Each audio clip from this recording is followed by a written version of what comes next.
Are you looking to strengthen your lower back and have erectors of steel? This is gonna be the video for you. Let's get to it. Hey there, Brent Splay here from Thirst Gym, and today I'm gonna talk to you about the top exercises to improve your lower back strength. As somebody that has had chronic low back issues, this is something I'm incredibly passionate about. I make sure that I help people, one, not only have a stronger lower back, but optimize their mechanics and have injury resiliency so they continue to squat, deadlift, pick up heavy shit, and enjoy their training process or even benefit in the sports performance realm. These exercises I'm going to show you are pretty gold standard basics, but I'm going to give you some minor tweaks along the way to help you optimize them, get the most out of your training, and at the end of the day, have a big, juicy, thick, strong low back that look like you've got erectors of steel. So let's get into it. All right, the first exercise we got to talk about, and I think any list would be incomplete without this exercise being on there, but that would be focusing on the deadlift, and in particular, the conventional deadlift. The reason I say the conventional deadlift more than the sumo is because with the bar underneath us in a conventional stance, that lever arm is going to be longer on the lower back. When we go into a sumo stance, while there's nothing wrong with doing a sumo deadlift, our low back is certainly still going to get some kind of work for sure, but it's definitely way more hip dominant to be able to get the bar to break. Where in a conventional stance, we are going to use our low back to some degree a little bit more, and you are going to find a little bit of rounding. It's not ever going to be perfectly straight and neutral on every single deadlift that you do, especially if you start to push really heavy loads. The problem is we don't want to round and yank and look like a dead cat when we go to do it. The conventional deadlift works great because we get to stabilize our pelvis, and those erectors get to stabilize that position, and they also have to control our positioning as we pass the knee in our pull. So when we're doing our conventional deadlift, the hardest part from a low back perspective is actually not here. This is where people get hurt because they yank the bar and their butt shoots up and their back rounds, and that's what they feel in their lower back. But if they keep a nice solid position, and as they actually go to pull the weight and pull that slack out here, I'm actually creating a big push with my legs. So really the hardest part on the lower back should actually be right here as I go to drive my hips forward. Notice that when the bar is here at my knees, that lever arm is the longest that it's going to be from my hip joint. My hip is furthest away from the barbell than any other time. Here I'm using my quads to be able to create that push, but as I go to pass, I want to drive my hips forward and meet the bar at the top. And so what you'll find is that's going to develop a nice strong erectors. So with your deadlifts, you want to train these hard and heavy, hard sets of 1 to 3. Sets of 5 can be okay, but if you really want to get a stupid strong lower back, maximizing and pushing heavy weights on your conventional deadlift will definitely do it.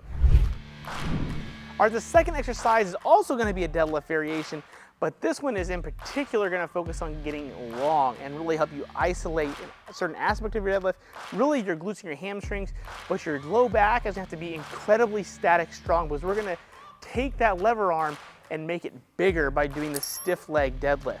The stiff leg deadlift has gotten very popular, more so in the powerlifting circles to help improve the deadlift, but bodybuilders were onto this a long time ago. They realized that getting long would improve their glute and their hamstring strength. But the reason I like this for the low back is because it's going to teach us how to brace well, and we're going to develop those strong erectors to hold that position, typically over higher reps than we would a deadlift. And by having that nice big long lever arm, that means we have more time under tension, which then can mean we can drive more hypertrophy and more strength gains into our low back from a positional perspective. So again, this isn't about just extending through the low back. It's going to be about maximizing our glute hamstring development and conditioning and building our low back to be strong enough to do this over and over, and that's what drives your actual deadlift. That's why it's a great supplemental exercise. So just like with our other deadlift, I actually want to make sure that barbell is actually a little bit more out in front of me, and I'm actually going to push my hips backwards as far as I can. Here, I'm actually intentionally trying to bend over. You can see how much harder that is on the low back, but so long as I arch and brace in this position, as I go to pull, I can actually feel my back holding this, and I'm driving my hips forward. So I am getting a little bit of lumbar extension, but nothing crazy. As long as I'm arched and braced, I can feel my back doing that work. And notice I'm staying long about my arms. I'm not packing them down into a deadlift. Staying long, still pulling that slack out, There, I can feel that much more in my back doing the work. Again, as a supplement exercise, I recommend this for 2 to 3 sets of 6 to 10 reps with a sub-maximal weight, leaving a couple reps in the tank so you can optimize your position. This is not something you want to push to complete failure or anything like that, because then you are obviously in a more risk-based position, having that barbell further out, and if you yank that bar, you're way more likely to round in your lower back, which can cause issues. If you optimize your position, it's going to help your deadlift and help you build a stupid strong lower back. All right, the third exercise, again, another deadlift variation, is going to be the Romanian deadlift, or the RDL. Now, this is similar to the stiff leg deadlift, but the key differences are 2 main things. One, an RDL will start from the top down, where a stiff leg deadlift will start from the floor up. You can certainly deadlift the barbell up before you start an RDL, but more cases than not, you're actually gonna start in the rack, and I would argue if you're pushing your RDLs hard enough, you're gonna wanna start in a rack. You're not gonna wanna pick that bad boy up to do all those reps. Secondly, we're gonna keep the barbell in closer to our body, so we're not gonna have as long as a lever arm, but we are gonna maximize our glute and our hamstring development because of that eccentric stress, so we are gonna develop a stronger posterior chain. But just like with our other deadlift variations, it's going to make a statically strong lower back. And it really, if anything, has taught me and other clients and other lifters how to really brace with the deadlift in particular, and getting that eccentric training stress and that lowering phase. It also gives us more time and attention on our erectors.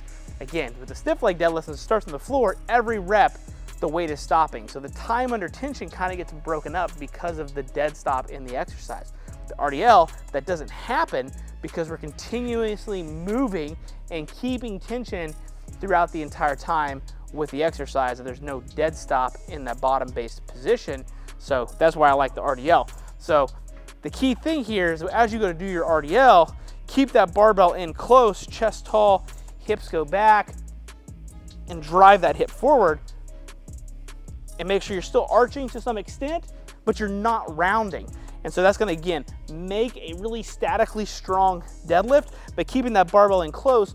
You can still see here, my hips are far away from the barbell still, and that's what's gonna make your low back really strong, is in that big, deep stretched position. This, you're gonna find you have that nice, strong, natural lumbar arch, which is going to develop the erectors hard because of the physics of where the barbell is, and because we can load this exercise pretty freaking heavy again, that's gonna let us maximize our lower back strength. I recommend doing RDLs anywhere from 2 to 4 sets of 6 to 10 repetitions. You should definitely push these harder than you have. I'll link a video in the description box below about why this one exercise alone will drive up your deadlift, as well as it's something you're probably sandbagging. All right, the next exercise on my list for a stupid strong lower back is gonna be the seated safety squat bar good morning, or just a seated good morning. If you can't do this, regular good mornings will also fit the bill, but you'll see when I do the exercise why I love the seated variation of this more so than anything else. This is going to teach you how to get really far bent over in awkward positions. And while this isn't necessarily a position you want to find yourself in a lot, if you do want to have stupid strong erectors in your lower back, this exercise is going to do it. The first being that with the safety squat bar, that barbell is naturally going to sit higher. So as we go to bend over, or again, we're going to have a longer lever arm, okay? And it's going to let us be able to effectively load those erectors. But by being in a seated position, yes, our hips are going to definitely take some of the grunt for sure, but we can bend over as far as we want, and we can actually allow some rounding in a safe position. So being seated and being in a fixed position, being rounded is going to be better overall versus if I'm in a standing position, because I got to push my hips back. That's going to allow me to use my glutes and my hamstrings, literally lose more weight and be statically strong. But this is actually more of actually allowing some healthy rounding in the lumbar spine so that we can get those erectors strengthened. And so when those erectors lengthen, we're going to put some quality hypertrophy on them. So you just need a box that's around your squat height, give or take. Does not have to be perfect by any means. You will want a safety squat bar. And then you're going to sit down on the box like with your regular box squat. And then from this position, you can adjust your feet as you need to, but we're gonna put my hands on the handles, and I wanna actually pull them down, but I just wanna make sure I have them in position so that way the barbell's not gonna roll off my back here. And I'm actually just going to keep my head down a little bit, and I'm gonna roll forward and then drive back up. So this big stretch position here is where all the progress is made. I'm gonna drive my neck back up into that barbell, feeling that deep down here in my lower back, feeling a good stretch, but I'm still staying statically strong. I'm not loosey-goosey. I'm making sure I still got good pelvic control, intra-abdominal pressure as I drive up. So I'm trying to get round from neck to tailbone and driving that barbell back in this position, and then I can stand up and then re-rack the weight, obviously. So again, the big thing here is to allow yourself to get that big range of motion. And with a safety bar, it's a lot more comfortable than if you just did a regular barbell.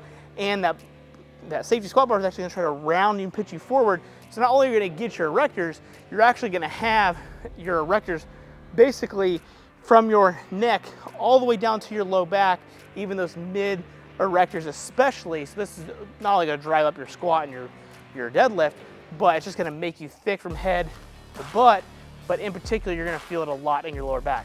Again, this is another supplemental based exercise, so I recommend doing this for 2 to 4 sets of about 8 to 10 repetitions. You can certainly go down to some sets of 6s, but here, movement quality is key, leaving just about 1 or 2 reps in the tank in all of your sets, making sure that 1, you can get up off the box, but also 2, that you can control your position in that stretch position, because it is a vulnerable position, but if you train to get strong in those vulnerable positions slowly over time, you're gonna build some stupid strong erectors. All right, the 5th exercise I love here for improving your lower back strength is going to be the back extension. And while I hate that name because it's not technically a back extension, you're using your glutes and your hamstrings more than anything, we're actually gonna do this off the glute ham raise. I prefer it with 1, we're gonna get a bigger range of motion, but also 2, I'm gonna show you how to make it a little bit more of a back emphasis versus a glute and hamstring emphasis, which normally I wouldn't do, but if you're trying to improve your erectors, that's the way you're gonna go about it. So let me get on my glute ham raise here, make sure that I'm hanging off the edge here. And then in this position, I wanna make sure that I can get my body essentially to where I'm in an L, okay? Now to make this exercise harder, you put your hands on your back.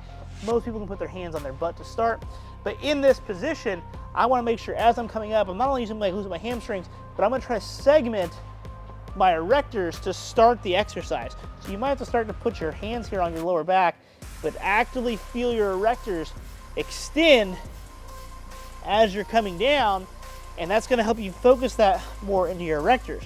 The other way you can do this to make it harder is take a weight plate here and then try to arch through this position, again, focusing more on your erectors than actually trying to use just your butt and your hamstrings. So notice how this is very hip dominant, which for most people I would recommend if you want to improve your deadlift, especially your glutes and your hamstrings and the hips. But if you're really just trying to focus on the erectors, having the weight up here and actively trying to extend through your erectors is going to give you a sweet erector pump.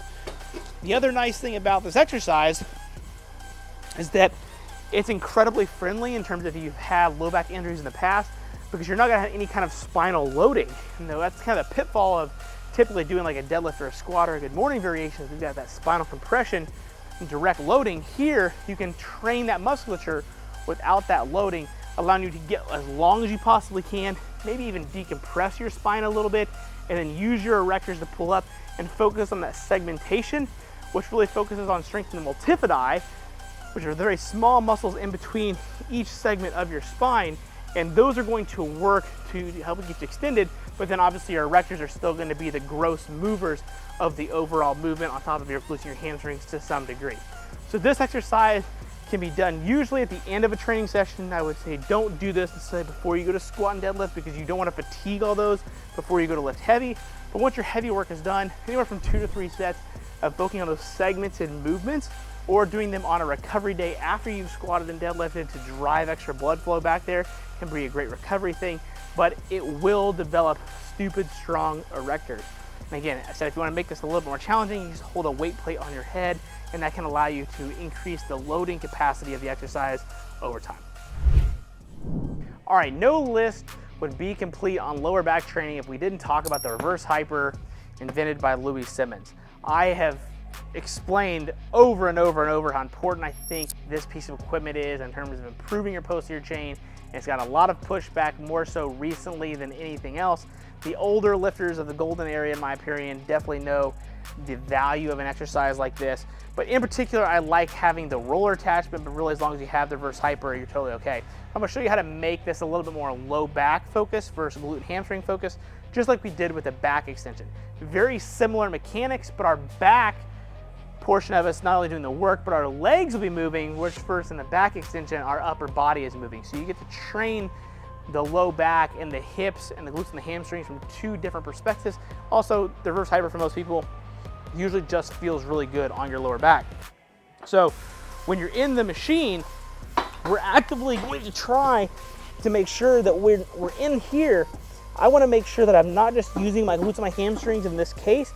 I actively want to try to extend and arch my back and then control it in the bottom so that I have to drive up hard, extending, feeling my lower back, actually doing some of the work as I'm going to do this. We want to make sure that there is a little bit of swing through, but I'm not trying to just have the weight move like this.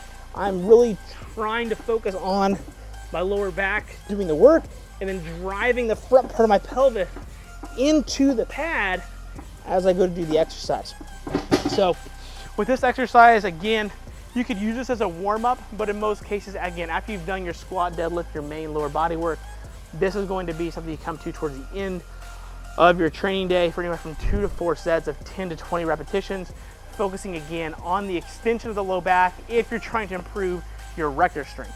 If your erector strength's fine, again, you can still just do them normally, focusing a little bit more on the glutes and the hamstrings. Your low back will still get some work, but if you actively try to take your pelvis and drive it into this pad as you're bringing your head up and bringing your belly forward, that's going to let you get that extension back here and strengthen up those erectors. All right, one of the other exercises I really love here for improving your lower back strength is the Jefferson curl. Now, you could do this with a barbell or a dumbbell. I'm gonna do a kettlebell today for simplicity's sake. I'll kind of show you why I like the kettlebell if you've got heavy enough kettlebells, but if you are incredibly strong, a barbell works well here. The Jefferson curl, for the most part, is really just making your deadlift look really shitty. The goal is to actually get your low back to round as much as possible, which why for this exercise, I recommend starting off with light kettlebells or dumbbells to build your tolerance here, because you can improve your tolerance of that flexion that you're going to get in the lumbar spine and especially in the erectors, which we're trying to strengthen. That's why this exercise works so well, because we can get incredibly long throughout the erectors and let our body know, not only proprioceptively, but the tissues wise, that we can get in that big lengthened position and then use that lengthened position of the erectors to actually curl ourselves up. We can get stronger, and as we talked about with our back extension, focusing on the multifidi and the slow separation and the segmentation of what the spine does, we can get our spine to be stronger through the strength of the musculature and the tendinous and tissue adaptations that we're gonna get, and therefore we're gonna have a stronger lower back. But most people don't move like this with heavy loads, which is why I recommend starting light. So I like to use a plyo box personally, totally optional, but from here, you're just gonna stand at the edge of the box, and then you're actually gonna try to round. So I like to start with the head, bring down, continue to round the spine as low as I can, and keep reaching forward, forward, forward, forward, so I feel a big stretch in my lower back, and then curl back up in the opposite position. So head comes down first, shoulders follow, continue to round each segment of my spine, and then allow my low back to go as well, reaching as low as I can, and then curling back up. So notice how slow each rep is as I'm trying to do that, because I'm trying to get as long as I can throughout my spine and then curling that up into that position. For a lot of people, if you pick a light load to start, you're gonna be like, wow, my low back actually feels really good. I got a good stretch in that position, and I can tell that my lumbars are doing some of the work. I've not felt some of those muscles work like that before, because generally we're taught that flexion like that is bad. And again, it all comes down to tolerance. So if you want to have a really stupid strong low back, you increase the tolerance of the tissues there through loading, and then as you drive that up slow over time with the other exercise we're talking about, your low back will get stronger. So I recommend doing this. Again, if you want to do it super light before you squat and deadlift, that's okay. I'm personally not a big fan of that. I would like to save this personally at the end or for a recovery day.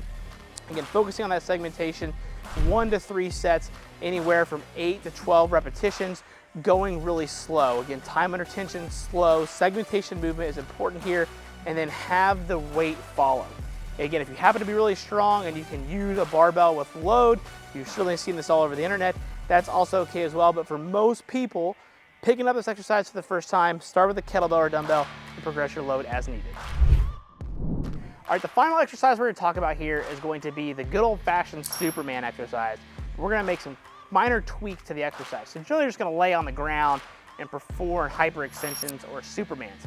And that really just builds some base level of strength in the erectors. There's not a big range of motion. You obviously can't increase loading potential pretty much at all. You might be able to hold a plate on your back. But generally speaking, for most people that train, it's not gonna be enough to elicit strength gains. However, if you're coming off an injury or you're dealing with low back issues, this can be a great low-level exercise to get you back into the exercise you're doing. So think of this as a rehab exercise or a quote-unquote return to play exercise to be able to get back to doing the squats and the deadlifts and things that you like. The tweak that I like to make though is using an actual bench, and I'll show you why. So from the bench perspective here, usually when we're on the floor, we're limited by our range of motion to some degree. But with the bench, we can actually bring our chest over the bench here, and then my feet can still stay as long as possible. And then I can take my hands here and place them on my back to increase the difficulty. Initially, I would say just starting off, have your hands out by your side or here, and we're gonna come down and actually let us around the mid-back. Just the idea the bench is around my nipple line. And then from here, I'm actually going to try to extend through my low back and hold that position and then come back down. So this lets me get longer, especially more around the thoracic spine, and then come up and then back down. So this is gonna naturally increase the range of motion, making it better than your regular Superman. But to kick it up a notch, hands can then go on the head, same thing, here, drive up, hold for a brief 1 to 2 count, and then come back down. And again, I'm feeling that in my low back. You can raise your legs as well if you wanna really try to arch. You might find if you're a heavier person, you need to have your feet actually hold onto the bench. But as long as you're trying to extend through your back here, you're gonna be good. And then you can begin to add a little bit of weight, a 10, 25-pound plate back here.